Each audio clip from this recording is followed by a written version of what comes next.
Sama tayong magiging tarakili.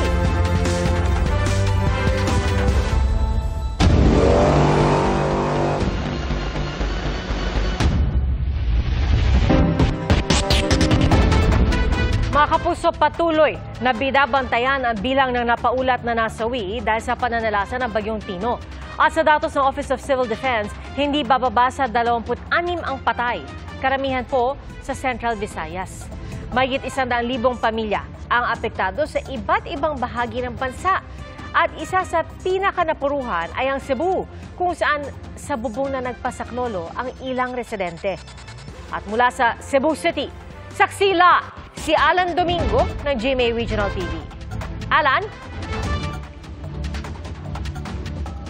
Biya nagdulot ng malaking trauma sa mga residente dito sa kinatatayuan kong subdivision sa Cebu City ang matinding pagbaha na kanilang naranasan.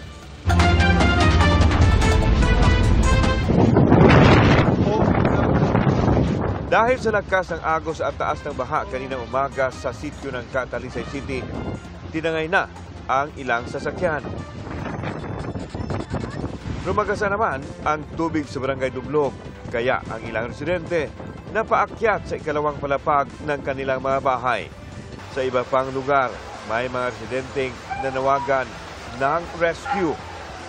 Kasunod naman ng pag-apaw ng Mananga River, tumambad sa mga nag-inspeksyong opisyal ang mga nawasak na bahay. Nailikas naman ang mga residente bago pa tumama ang bagyo. Hindi makapunta kong emergency. Pwede please guys. Tabangin. Sa Liloan, napaiyak sa takot ang residenteng ito habang kinukunan ang taas ng baha sa barangay Kutkot. Marami sa mga residente binalot sa trapal ang mga sarili habang naghihintay ng rescue. Maladagat ang baha sa barangay Hubay. Doon sinagip ng Red Cross ang mga stranded sa ikatlong palapag ng isang bahay. Rumagasa rin ang sapa sa sitio Pulang Bukid sa Mandawi City. Umabot ang tubig sa ikalawang palapag ng mga bahay sa tabi ng sapa. Sa barangay Alang-Alang, nadaganan ng mga nabuwal na puno ang isang nakaparadang kotse. Nagpasaklulo rin ang ilang taga-sitio Galaxy sa barangay Danglag sa bayan ng Konsolasyon. Send help, please. Sa National Highway, abot baywang ang kulay tsokolating baha kaya walang magkadaang sasakyan.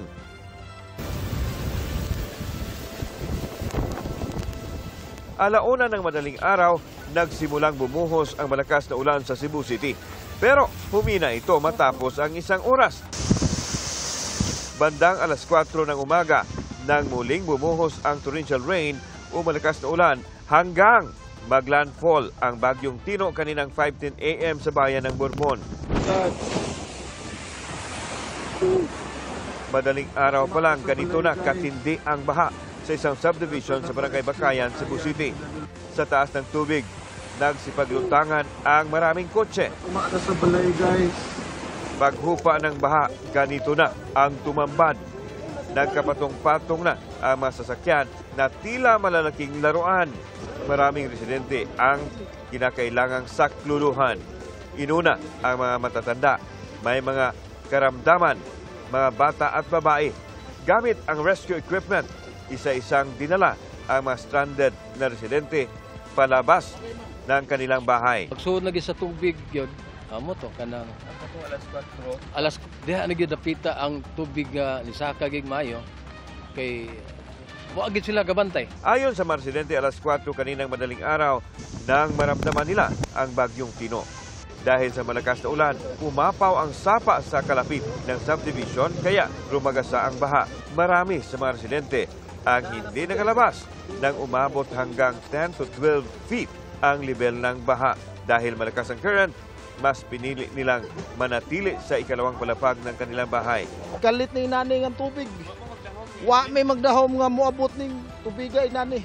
Ang ilang inanod na sasakyan natangay papasok sa basketball court. Nagbahag sugod ang kusina ug ang CR. Then sunod paspas lang kayo nga ni sirit kay di na mabili ang portahan. Ayon sa mga residente, hindi nila inakalang mangyayari ito dahil hindi naman sila nakaranas nito noong Bagyong Odette. Nag-inspeksyon sa Cebu City Mayor Nestor Archival sa ilang binahang lugar at kinausap ang mga apektadong residente. Dahil namatay nga ako na ibaw ang duha ka buok. Pero dili pa nato na ma-confirm kay wa mo koy klaro nga communications. Sa sitio Tigbaw sa barangay Talamban na recover ang bangkay ng isang lalaking inanod ng baha.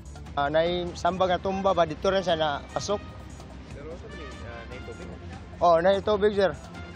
Ang baha ba ni lapaw naman sa amuas. Inanod din ng baha ang 10 bahay sa sitio Tigbaw. Flooring na lang ang natira sa bahay ni Danilo. Kadlaw na purti naman kasuga. Wala lang ko balik dire. Naluno din ang kalabaw ng pamilya ni Victor Mingo. Si Victor mismo muntik nang anurin ng baha pero nakaakyat siya sa kawayan at nasagip. Pinasok din ng baha ang ground floor ng Our Lady of the Sacred Heart Parish Capitol. Rumagasa rin ang tubig sa Barangay Tisa. Sa Danao City, nagsilutangan din ang mga gamit sa kalsada dahil sa malawakang pagbaha. Nalubog pati National Highway sa Barangay Estaca sa bayan ng Compostela. Pati fire truck na sakay ng mga magre-rescue na dala ng agos ng tubig.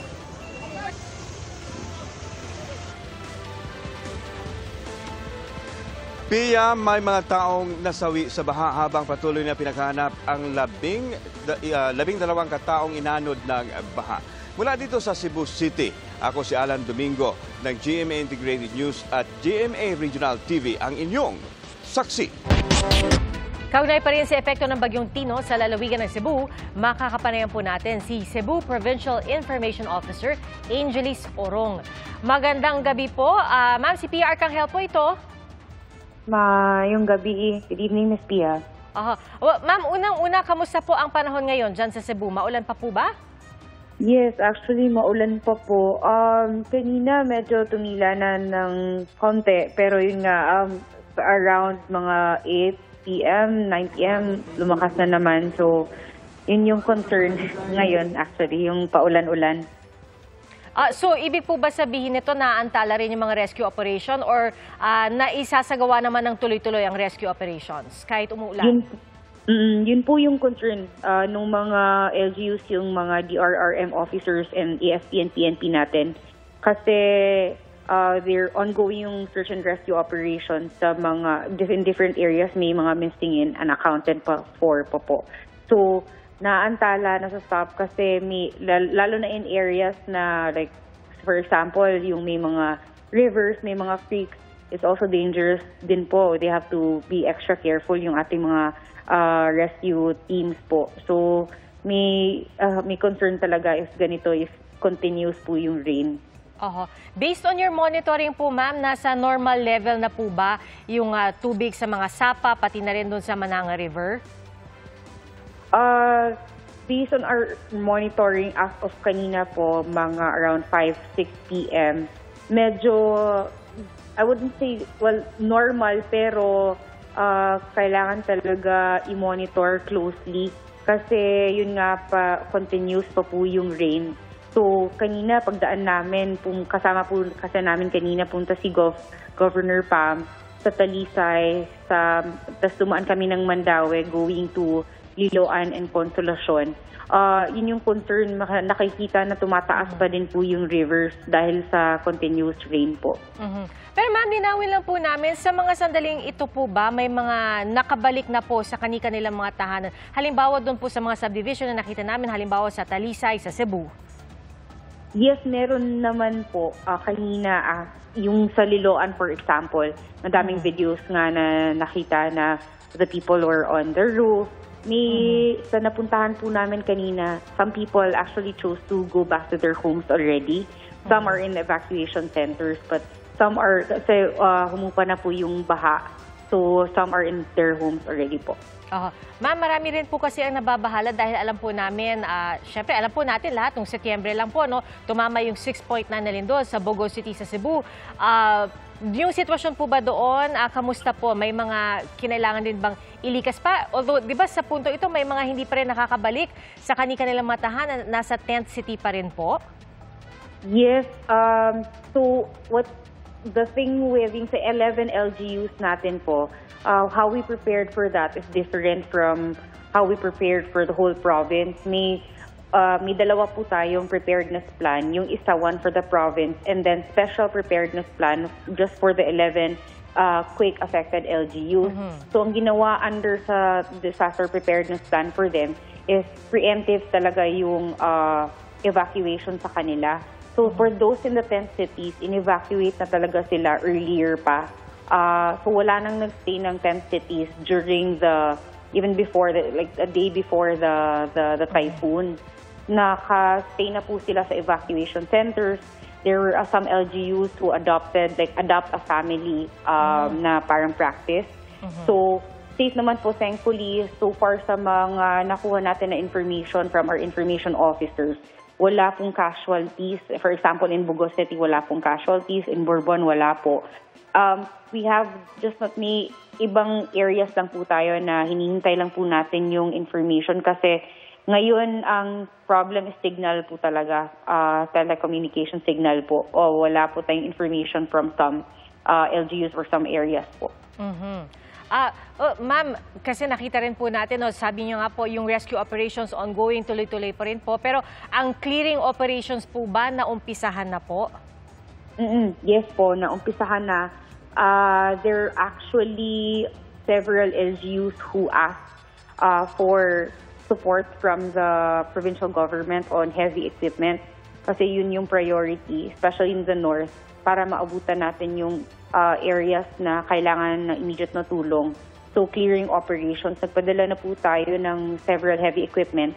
And there were also private companies who extended their equipment and their manpower para ma-clear na po earlier. And ma'am, kamusta po yung basic utilities natin, water, electricity, yung ating linya ng komunikasyon sa probinsya po? So ang pinaka-importante ngayon is actually yun nga, the mode of communication. Medyo may ibang areas talaga na wala pa, minimal to zero yung yung signal. So yun yung prioritize, just like the earthquake. The governor has asked the telco companies to prioritize this para mabalik kasi ang dami natin nakukuha din na request or concerns from families abroad na hindi nila makontak yung pamilya nila. So, yun yung priority. And then sa electricity po, may mga areas naman po na nabalik na but hindi pa po talaga in all sa lahat ng areas. May madami-dami pa pong, may madami po kasing posts na natumba, lines that were down. So, ngayon, I can't say the percentage just as of yet, but madami pa po talagang lines that are down po. As for water, the same po, it goes with electricity kasi. So, yung tap water po, yun po yung concern ngayon in some areas and in some evacuation centers as well. As for the other like basic necessities, food, drinking water, the LGUs and the provincial government is providing that naman po. And then there are others who have also donated. Alright. Ma'am, panghuli na lamang po, habang tayo po ay nasa ere, meron po ba kayong paalala o kaya panawagan po para sa mga kababayan po natin? Yes po, thank you po very much for this opportunity. For those lang po ngayon na, ngayon ang concern sa Northern Cebu and sa Central Cebu, which is badly hit. So first is ang ask po natin kung pwede, if hindi naman po kailangan mag-travel in these areas. So, refrain na lang po tayo from going there, lalo na palagi pang umuulan. And then for our families or may mga pamilya na hindi pa po nakakontact, feel free po to contact the LGUs. If not for the provincial government, we will do our best po talaga to help you in communicating with your family members. But apart from that, pinaprioritize na po natin na mabalik agad ang communication line. Alright, maraming salamat po ma'am. Cebu Provincial Information Officer Angelis Orong. Magandang gabi po. Samantala, 5 beses po naglandfall ang Bagyong Tino sa nakalipas na 24 oras. Ang unang landfall sa Silagos, Southern Leyte. Ang ikalawa sa Bourbon, Cebu. Ikatlo sa Sagay City, Negros Occidental at ika-4 naman po sa San Lorenzo, Guimaras at ika-5 sa Iloilo City. Malawakang pagbaha ang dala ng Bagyong Tino sa ilang bahagi ng Western Visayas. At sa Capiz, isa ang patay matapos mabagsakan ng puno. Mula sa Roa City, saksi live si Kim Salinas ng GMA Regional TV. Kim? Pia, umabot na sa mahigit 108,000 na katao ang nasa evacuation center sa probinsya ng Capiz matapos manalasa ang Bagyong Tino. Halos umabaw ang tubig sa overflow bridge sa Barangay 1 sa bayan ng Moises Padilla, Negros Occidental. Sa Barangay Montilla, hindi madaanan ang ilang kalsada matapos matumba ang mga puno. Imposible ring madaanan ang hanging bridge na ito sa Barangay Quintin Remo dahil inabutan ng tubig. Halos bubong na lang ang kita sa taas ng baha sa Barangay Crossing Magalion. Doon na naghintay ng rescue ang ilang residente. Ayon sa MDRRMO, mahigit 500 individual ang nag-evacuate at pansamantalang nananatili sa 8 evacuation sites. Sa bayan ng San Enrique, lubog din sa baha ang ilang bahay. Pahirapan ng mga motorista sa pagdaan sa lugar. Ako akong pamilya dito, ito na sa babaw at ga tiner. Dire na lang ko nagpabilin eh. Grabe, hindi ang mga pangabay kami ito nga ma-rescue na to sila. Subong gulpi lang tubig, bisa nagulat ang tubig, dalom mga balay nagkalalupad. Bariyo ako na, ang alubla ko nagkalatumba ulog. Sa Victoria City, ramdam din ang malakas na hangin at ulan. Hindi rin madaanan ang ilang kalsada dahil sa natumbang mga puno. Sa Bacolod City, inilika sa mahigit 1,000 pamilya na nakatira sa coastal areas. Pero may ilang residenteng piniling manatili sa kanilang mga bahay. Malakas din ang ulan at hangin sa Roja City sa Capiz. Pansamantalang hindi nadaanan ang 4 na kalsada. Umabot sa 56,000 individual ang nasa evacuation center sa Capiz. We're not worried because nagkandak tayo ng preemptive evacuation. Sa bayan ng Pontevedra, isang dugo ang lalaki ang sinagip matapos madaganan ng puno. Dinala pa siya sa ospital pero idineklarang dead on arrival. Ayon sa isang residente, na-flat ang gulong ng motorsiklong minamaneho ng biktima kaya tumigil sa lugar para magpakarga ng hangin. Nagambal magkasante siya nga palayo na sa motor, hindi sang balik. Nagbalik pa sa pagkatumbas ang kayo, sa solo ya. Mapok sa tayo sa tunga sang krasada. Nakikipag-ugnayan na ang pulisya sa pinagtatrabahuhan ng biktima at sa kanyang mga kaanak. Sa Barangay De Vera sa bayan ng Sara sa Iloilo, nabuwal din ang isang puno at tinamaan ang linya ng kuryente, kaya pansamantalang nag-brownout. Dahil din sa bumagsak na puno kaya hindi madaanan ang isang kalsada sa Barangay Poblacion sa bayan ng Ahoy. May natanggal ding bubong sa isang pasilidad sa seawall sa bayan ng San Dionisio. Maging sa plaza ng Dumangas, ilang sasakyan pa ang nahulugan ng sanga ng kahoy. Nagkalat din ang mga ito sa gitna ng kalsada. Sa coastal areas, nilipad pa ng hangin ang bubong ng ilang bahay. Daan-daang pamilya ang nananatili sa evacuation center sa Aklan. Karamihan sa kanila ay nakatira malapit sa Aklan River at mga bahaing lugar. Nagsagawa na rin doon ng emergency power shutdown. Pia, mahigpit na minomonitor ng PDRMO Capiz ang sitwasyon sa 2nd District ng probinsya kung magpapatuloy pa ang pabugsong-bugsong pag-ulan. Samantala ay patuloy naman ang pagbibigay ng mga LGU ng food packs sa mga residente na nasa evacuation centers. At live mula rito sa Roja City, ako si Kim Salinas ng GMA Regional TV, ang inyong saksi. Bago sa saksi, nagdeklara ng state of calamity ang bayan ng Giwan sa Eastern Samar dahil sa epekto ng Bagyong Tino. Ayon po sa lokal na pamahalaan, mahigit 9,000 residente ang pinalikas doon. At bukod po sa Eastern Samar, ramdam din sa iba pang bahagi ng Eastern Visayas ang bagsik ng Bagyong Tino. Saksi, si Nico Sereno ng GMA Regional TV.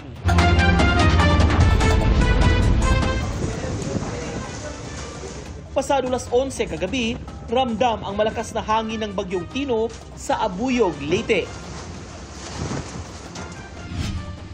Nang mag-ikot kami kasama ang MDRRMO, bandang alas 4 ng madaling araw, tumambad ang mga nagtumbahang poste ng kuryente. Hindi basta-basta makakalusot dahil sa mga kawad ng kuryente. Maraming poste pong natumba. May ilang bahay ang nasira. Alon at saka yung ulan at saka nataon din na high tide. Sa Javier, nadatna namin ang mga residenteng nagkukumpuni ng kanilang mga bahay. Sa Mahaplag, problema ang makapal na putik na iniwan ng baha mula sa umapaw na ilog. Wala pang tubig sa gripo at sa munisipyo kailangang mag-igib. Kapag kipot may sa among bahay tungkol sa dako sa tubig. Ang lapok ka dyan nga nakuha na kini. Kutob. Hawak. Oo, hawak. Oo. Diya tubig ang diriliog. Sa Silago, Southern Leyte, kung saan unang naglandfall ang bagyo, kita sa mga wasak na bahay kung gaano kalakas ang hangin. Binahari ng iba't ibang bahagi ng Negros Oriental. Abot dibdib ang tubig na nagpalubog sa ilang bahay sa Gihulngan. Malakas ang agos ng tubig sa ilog sa Barangay Buena Vista. Napalusong ang mga residente sa abot binting baha sa La Libertad. Umapaw ang La Libertad River kaya binaha ang palengke at ilang bahay. Naramdaman din ang bagsik ng bagyong Tino sa Dumaguete.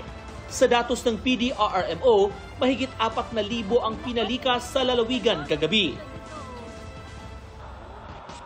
Sa Canlaon City, nalubog ang isang bus terminal.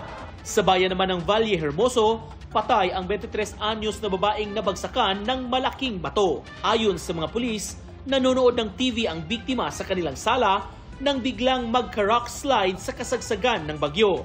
Dalawa naman ang sugatan sa Ayungon. Ayon sa MDRRMO, kabilang ang 63 anyos na babaeng nabagsakan ng kisame ng isang elementary school na ginawang evacuation center. Sugatan din sa ulo ang 70 anyos na evacuee na nabagsakan ng sanga ng kahoy sa ulo. Ang Panglao Bohol binayo rin ng malalakas na alon. Ayon sa PDRRMO, patay ang isang barangay tanod nitong Lunes matapos tamaan ng puno ng niyog. Habang tinatangkang putulin ito bilang pag-iingat, ilang lugar ang nawalan ng kuryente. Sa Lobok, 7 barangay ang binaha dahil sa pag-apaw ng Lobok River na pinalala ng high tide. 30 bahay ang apektado. Halos 500 pamilya ang inilikas sa mas mataas na lugar. Ilan sa kanila ang nakauwi na pero may mga piniling manatili sa evacuation center. Ayon sa Malacanang, iniutos na ni Pangulong Bongbong Marcos ang pagtutok ng pamahalaan sa mga epekto ng bagyo.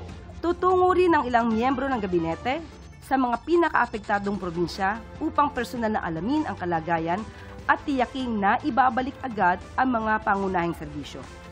Kabilang sa mga napuruhan ang Cebu na di pa nakakabangon sa magnitude 6.9 na lindol nitong September 30.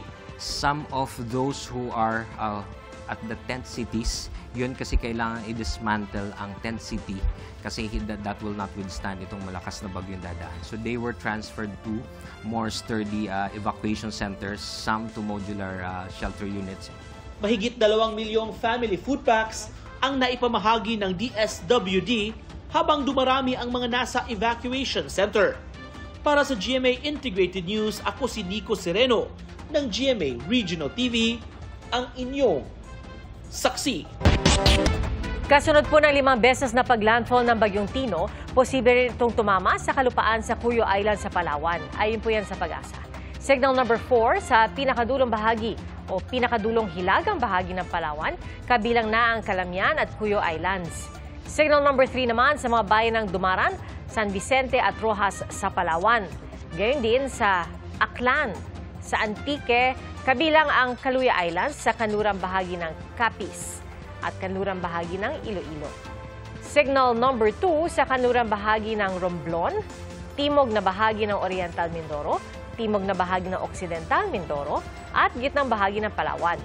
Pati na sa natitirang bahagi ng Capiz, natitirang bahagi ng Iloilo, sa Guimaras, at sa kanlurang bahagi ng Negros Occidental. Signal number 1 naman sa timog na bahagi ng Quezon, timog na bahagi ng Marinduque, natitirang bahagi ng Romblon at natitirang bahagi ng Oriental Mindoro. Gayon din ang natitirang bahagi ng Occidental Mindoro, kabilang ang Lubang Island, pati na sa timog na bahagi ng Palawan at sa Masbate, kabilang ang Burias at Ticao Islands. Signal number 1 din sa Cebu, kabilang ang Bantayan Islands, pati na sa Negros Oriental at sa natitirang bahagi ng Negros Occidental. Huling namataan ang sentro ng Bagyong Tino sa Cuyo Island sa Palawan. At base sa latest forecast ng Pag-asa, mamayang alas 5 ng umaga ay posibleng lumapit ito sa katubigan ng El Nido. Huwebes ito posibleng lumabas ng Philippine Area of Responsibility. Binabantayan din ng Pag-asa ang tropical depression sa labas ng Philippine Area of Responsibility. Huli itong namataan 1,795 kilometers sa silangan ng northeastern Mindanao. Sakaling pumasok sa PAR, tatawagin itong Bagyong Uwan. At habang lumalapit, ay pwede itong lumakas at umabot sa super typhoon category. Pero pwede pang magbago kaya tumutok lang mga kapuso sa mga update. Nasa 16,000 pasahero sa NAIA ang apektado ng mga kanseladong flight dahil sa Bagyong Tino. May mga kanselado rin biyahe sa PITX. Saksi si Marizo Mal.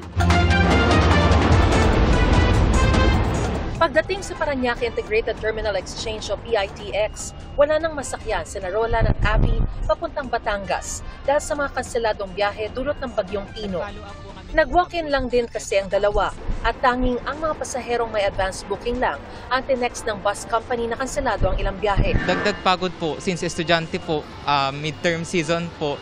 So marami pong gawain din. Per wish at the same time for safety. Naintindihan naman po namin yung pag-cancel. Sana po ma'am, yung advisory po nila mas maaga at the same time po widespread. Wala na ring biyahe ang 19 na bus mula rito na papunta sana sa mga pantalan at sasampas sa mga roro. Bawal pa rin naman kasi ang paglalayag sa mga lugar kung saan nagtaas ng storm signal simula pa kahapon. Kanya-kanyang paribok naman ang mga pasaherong apektado ng kanseladong flight sa NAIA Terminal 3. Cebu, anong cancel din? Anong plano mo dito ngayon? Magpa-check if magparibok. Kasi sayang naman yun.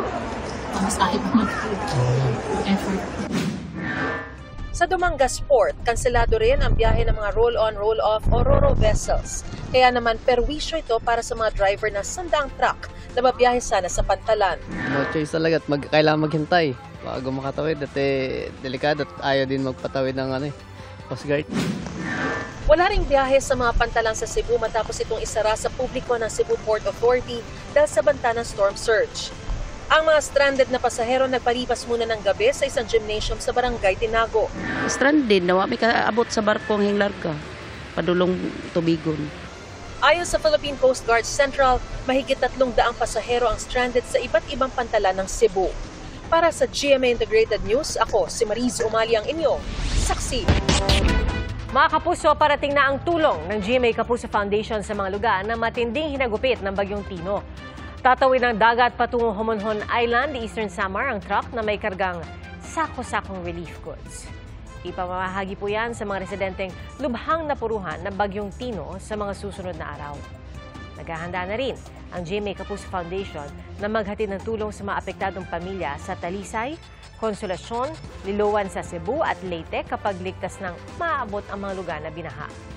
At sa mga nais pong tumulong sa mga kababayan natin silalanta ng Bagyong Tino, maaari po kayong magdeposito sa bank accounts ng GMA Kapuso Foundation o magpadala sa Cebuana Luwilyo.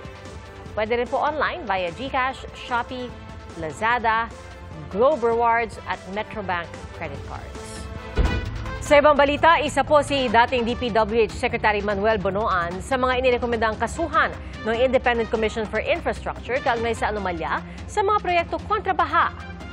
Saksi si Joseph Moro. Mga dating opisyal ng DPWH ang pinakakasuhan sa ikatlong interim report ng Independent Commission for Infrastructure na inihain sa Ombudsman. Kabilang si dating DPWH Secretary Manuel Bonoan, dating DPWH Undersecretary Silberto Bernardo at Maria Catalina Cabral, dating District Engineer Henry Alcantara, Assistant Engineer Bryce Hernandez, Construction Chief JP Mendoza at 5 pang engineer ng Bulacan District Engineering Office. Ang inirekomenda ng ICI kasong administratibo na paglabag sa Code of Conduct and Ethical Standards for Public Officials and Employees. Kaugnay sa 72.3 milyong pisong Ghost Flood Control Project sa Bagong Silang, Plaridel, Bulacan. We'll be submitting our interim report and recommendation to the Office of the Ombudsman on the alleged involvement of several DPWH officials and employees in obtaining bribes of unwarranted monetary benefits from flood control projects. Tungkol kay Bonoan, sabi ng ICI may supervision at control siya bilang kalihim. Pero tinalikuran umano ni Bonoan ang tiwala ng publiko kaya nasa katuparan daw ang anomalya ng mga senior official ng DPWH. Nabiguraw si Bonoan na maging maingat kaya nagresulta raw ito sa anomalya. Ang umano'y kapabayaan ni Bonoan ay patungkol sa proyekto ng DPWH Bulacan 1st District sa kontraktor na Top Notch Catalyst Builders Incorporated na pagmamayari ng isang Yumir Villanueva. Sa investigasyon ng Commission on Audit ay hindi na itayo sa sinabing lokasyon ng proyekto. Pero may certificate of completion ito nitong May 2025 lamang at nabayaran ito. Kaya bukod sa kasong administratibo, pinakakasuhan din ng kasong kriminal na graft, malversation of public funds, falsification of public documents, at paglabag sa Government Procurement Act at Presidential Decree No. 1759. Sina Alcantara, Hernandez, ang owner ng Top Notch sa Villanueva at iba pang taga DPWH Bulacan District. Sinisikap ng GMA Integrated News na makuha ang panig ni Bonoan at ng iba pang inirekomendang kasuhan ng ICI. Ang isinumiteng rekomendasyon ng ICI sasailalim naman sa fact-finding ng Ombudsman para malaman kung maiahain ito sa korte. Nakadetene pa rin sa Senado sina Alcantara, Hernandez at Mendoza.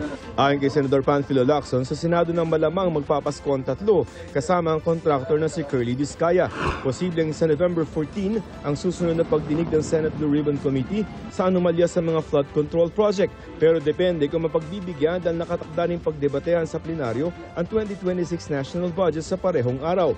Inaasang ihaharap ni Lacson sa pagdinig ang isang testigong anay posibleng magtahi ng mga kailangan malaman para may mapanagot. Pinapa-finalize ko yung affidavit within the week.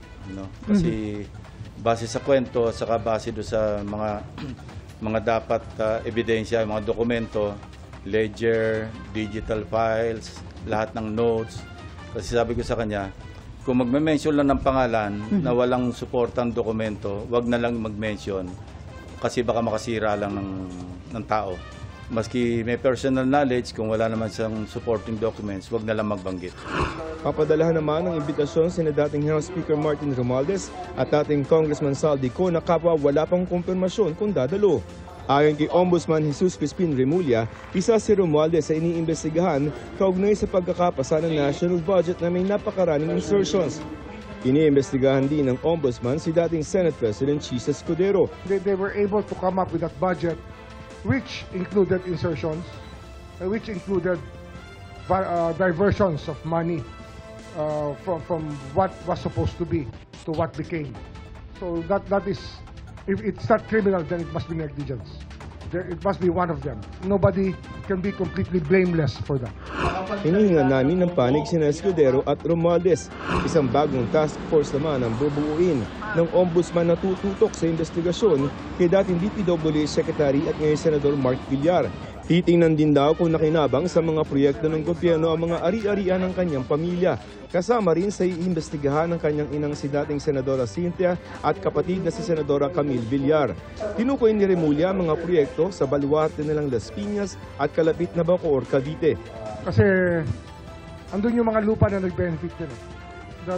The landowners also that benefited from that. So we have to look at that also. We're forming a new task force for that. Just for Villar itself.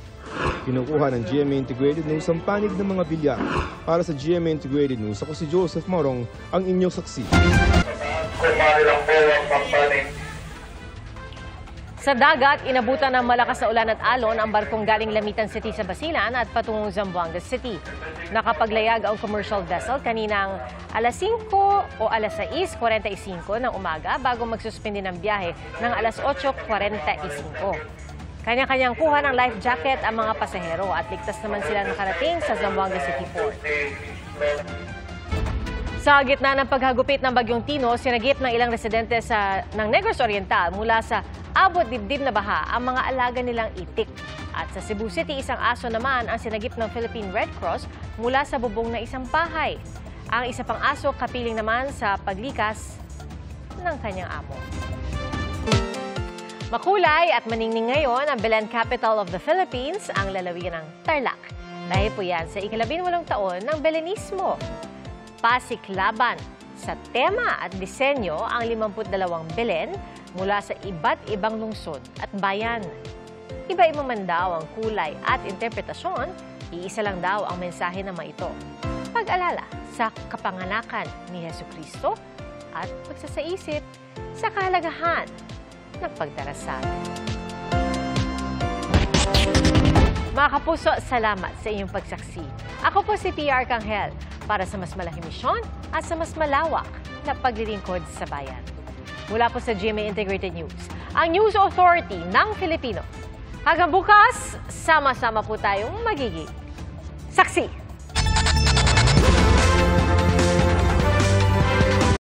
Mga kapuso, maging una sa saksi. Mag-subscribe sa GMA Integrated News sa YouTube para sa iba't ibang balita.